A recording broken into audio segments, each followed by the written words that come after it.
Michael Ping was born in 1950 in Scotland into a large family with 9 siblings. His childhood was filled with love and warmth from his family.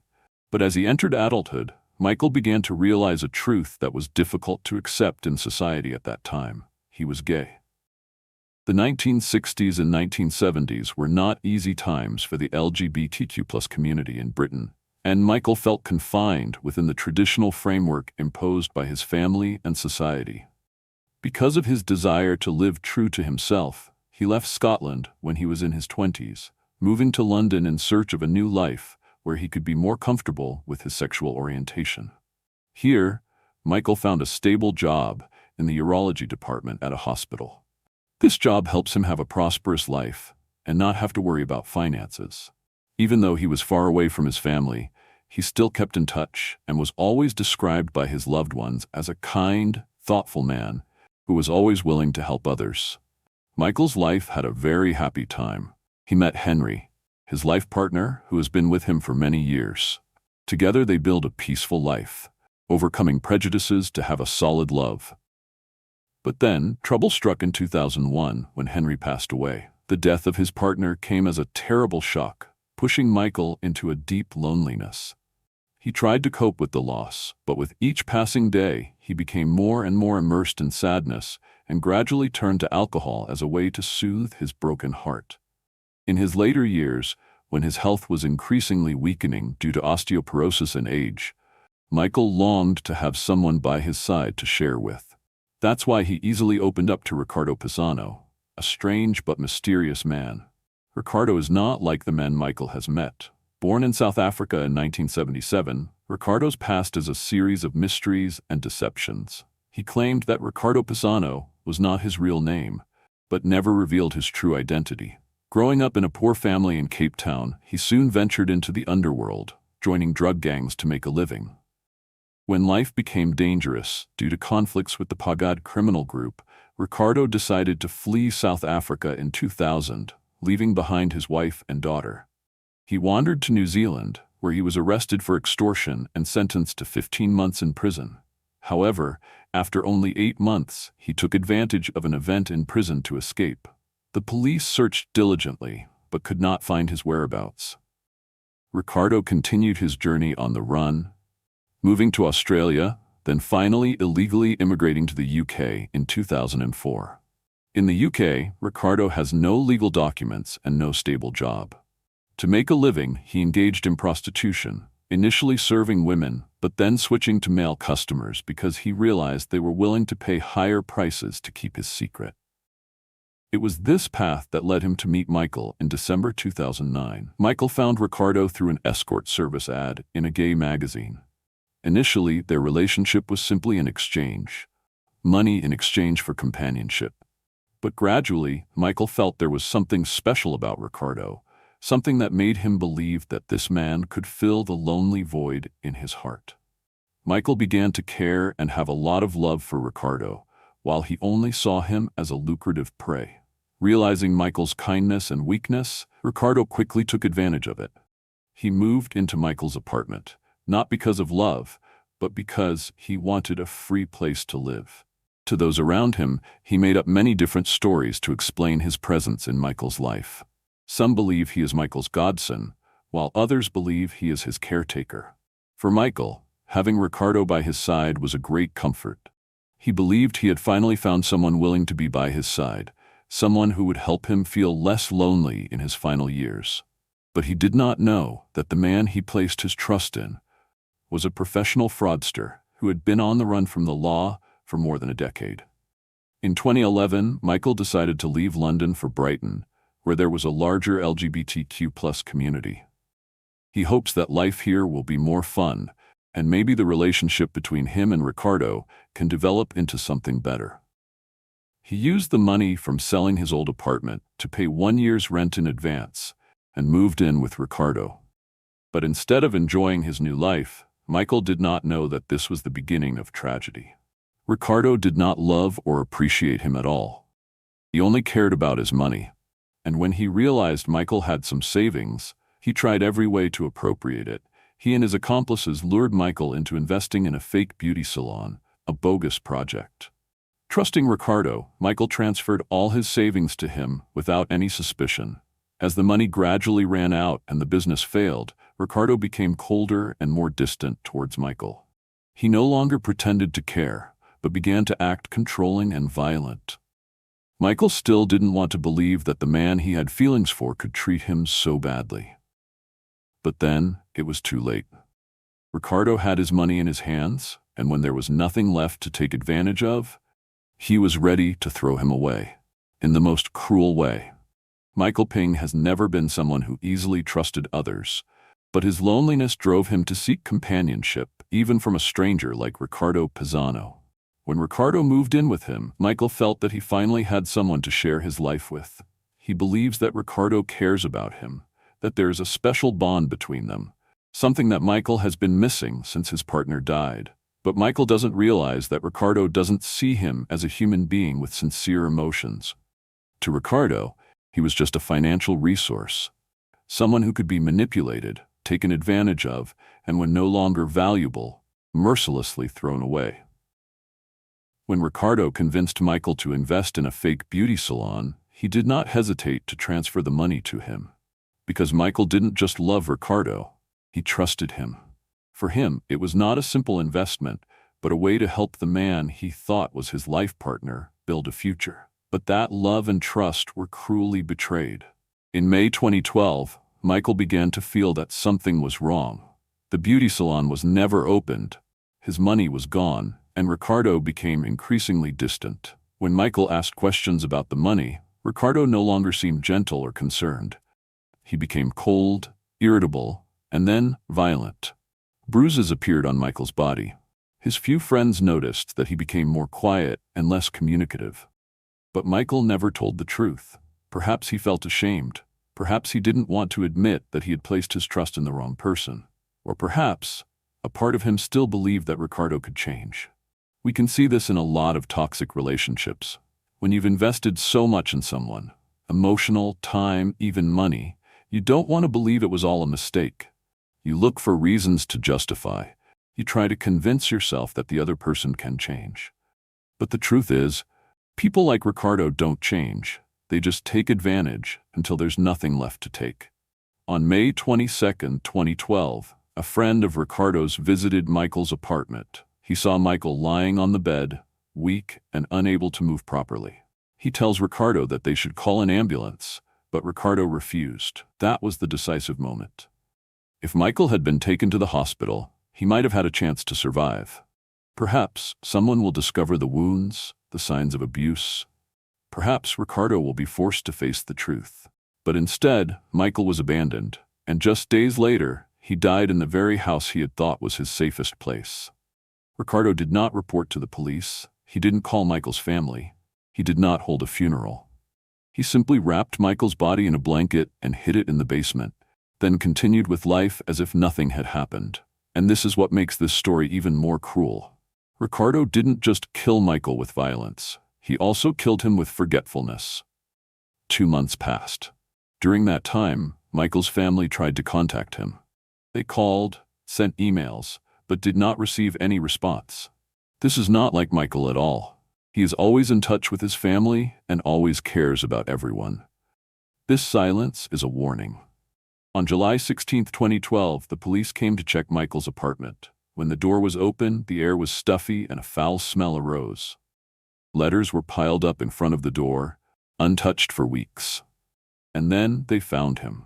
Not in bed, not in the living room, but in the basement, abandoned like a valuable piece of property. When this story became public, many people asked, why didn't Michael leave Ricardo sooner? Why didn't he seek help? But anyone who has been through an abusive relationship will understand. When you are in that situation, things are not as simple as outsiders think. You may feel trapped, ashamed, or even still love the person despite knowing they are hurting you.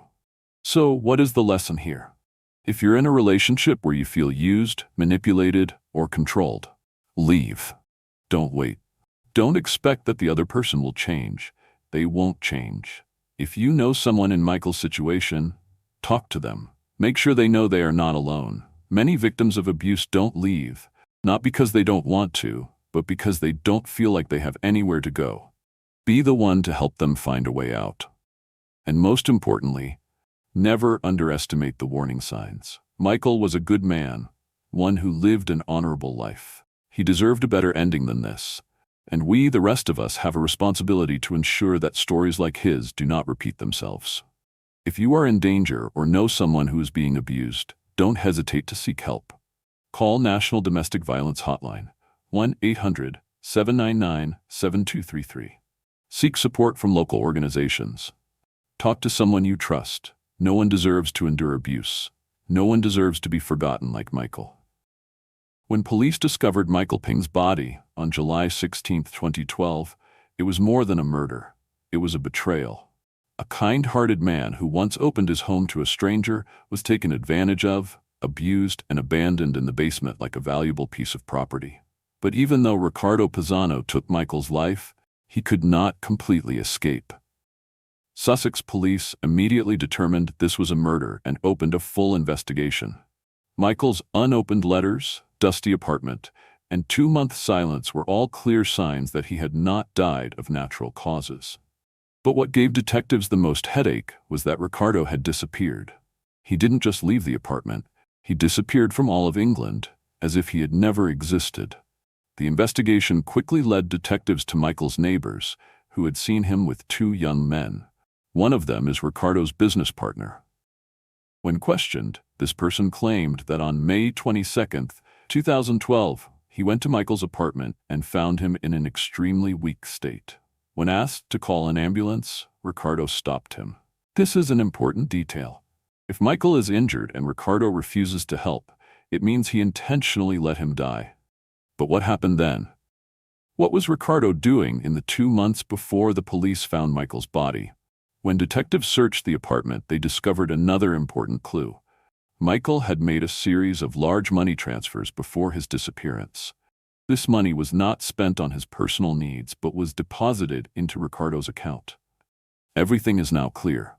Ricardo not only manipulated Michael to usurp his property, but also took complete control of his life. When the money ran out, Ricardo no longer had a reason to continue the relationship. He chose the cruelest way, eliminating Michael and disappearing. Knowing that Ricardo was a dangerous man, British police quickly issued an international arrest warrant. But there's one big problem. Ricardo is a master at changing identities. From old records, police discovered that Ricardo had been arrested in New Zealand but escaped after 8 months of serving his sentence. He also lived in Australia under a false identity before illegally immigrating to the UK. He has experience on the run, and that makes capture extremely difficult. His name appeared on television channels, newspapers, and British police called for help from the public. A $6,000 reward is being offered to anyone with information about Ricardo's whereabouts, but he still has no word. Meanwhile, Michael's family lives in pain. Not only did they lose a loved one, but they also had to endure the fact that the murderer was still out there on the loose. They want justice. They want Ricardo to be arrested and held accountable for his crimes. But time passed, and there was still no trace of him. Everything seemed to be at a dead end until April 2013, when the final forensic report was released. Official conclusion: Michael died from blunt force trauma to the chest, not from illness or suicide. This is irrefutable evidence. Ricardo not only left Michael to die, but also directly caused his death. British police immediately upgraded his charges from suspected of murder, go up first-degree murder. A few weeks later, in May 2013, a call from Southampton changed everything. A witness reported seeing a man who looked like Ricardo in a residential area. The police immediately conducted surveillance and discovered that he was living under another identity, working secretly and trying to keep a clean record to avoid being detected. On May 9, 2013, after nearly a year on the run, Ricardo Pisano was finally captured. When the police rushed in to arrest him, Ricardo still tried to deny his identity, but fingerprints and immigration records could not lie. Ricardo was brought back to Brighton for trial. As news of his arrest spread, Michael's family finally felt relieved. His brother said with tears in his eyes, "We've waited so long for this day. Nothing can bring Michael back, but at least we know that whoever hurt him won't be able to hurt anyone else." But justice has not been completed yet. How many years in prison could Ricardo be sentenced to? Will he be deported after serving his sentence? Can Michael's family truly have peace? This is the question that the upcoming trial will have to answer. After a year on the run, Ricardo Pisano was finally captured on May 9, 2013. Brighton police brought him back to where it all began, the apartment where Michael Ping lost his life to misplaced trust. When he was taken to police headquarters for questioning, Michael's family finally had some relief. They have been waiting for this moment for so long.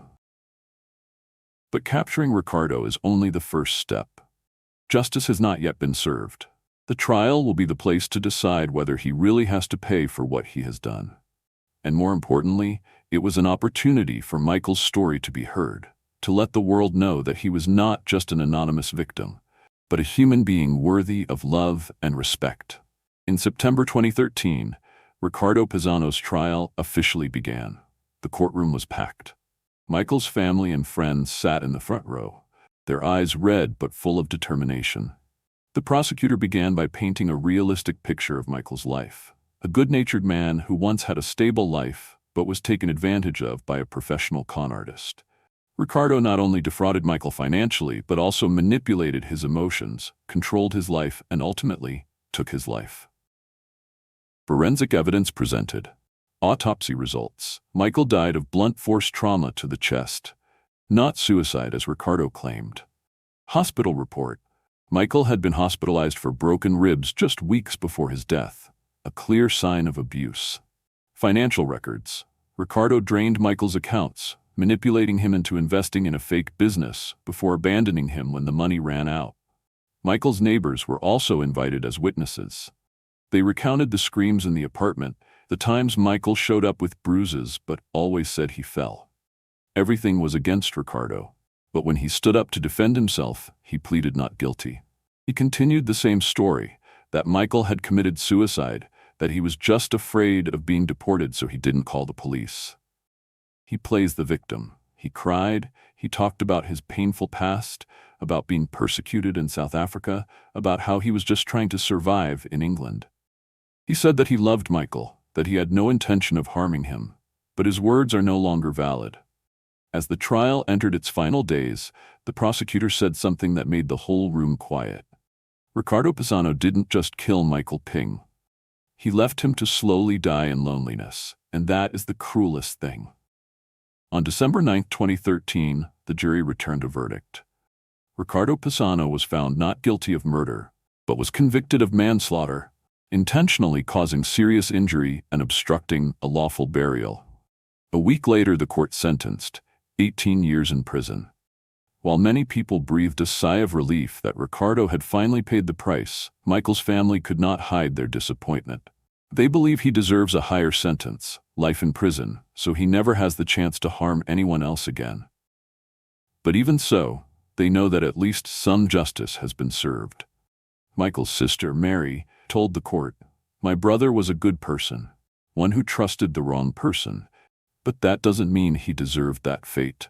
We only have one wish, that no one else has to go through the pain our family went through." After the trial, Mary and her husband Sam decided not to let Michael's story be forgotten. They speak out in the media, warning about abusive and manipulative relationships. They want people to understand that anyone can become a victim, and that we must protect the vulnerable from people like Ricardo. Michael Ping's story is not just about a murder. It's a warning about toxic relationships, about recognizing the signs of manipulation and abuse before it's too late. So what can we do? If you are in a relationship where you feel controlled or abusive, seek help immediately. There's nothing wrong with leaving someone who hurts you. No love is worth sacrificing your safety. If you know someone showing signs of abuse, intervene. Many victims do not dare speak up because they fear judgment or retaliation. Be the person on their side. Help them find support from family, friends, or organizations that specialize in helping victims. Learn to recognize the warning signs of a dangerous relationship: excessive jealousy, controlling finances, isolating yourself from family and friends. These are all early signs of a toxic relationship. Even though Ricardo was convicted, Michael Ping's story remains a painful reminder. He was once a strong, loving man, but was isolated, manipulated, and ultimately murdered by someone without compassion. But Michael deserves to be remembered as more than just a victim. He was a brother, a friend, a person who lived his life to the fullest and loved with all his heart. If there is one thing we can do to honor him, it is to make sure that no one else is in his situation. Please share his story, be wary, and most importantly, never let loneliness make you stay with someone who doesn't deserve it. The trial is over, but for Michael Ping's family, the pain is still there. They got justice, but no sentence can bring Michael back. He loved the wrong person, trusted the wrong person, and paid the price with his life. But his story cannot be forgotten. Michael's older sister, Mary, continues to speak out on forums about abuse in relationships. She emphasized that violence occurs not only in love between men and women, but also in all forms of dependence, financial, emotional, and psychological. Victims do not always realize they are being taken advantage of until it is too late. If there is one thing this story teaches us, it is this: never let loneliness make you accept less than you deserve. Protect yourself.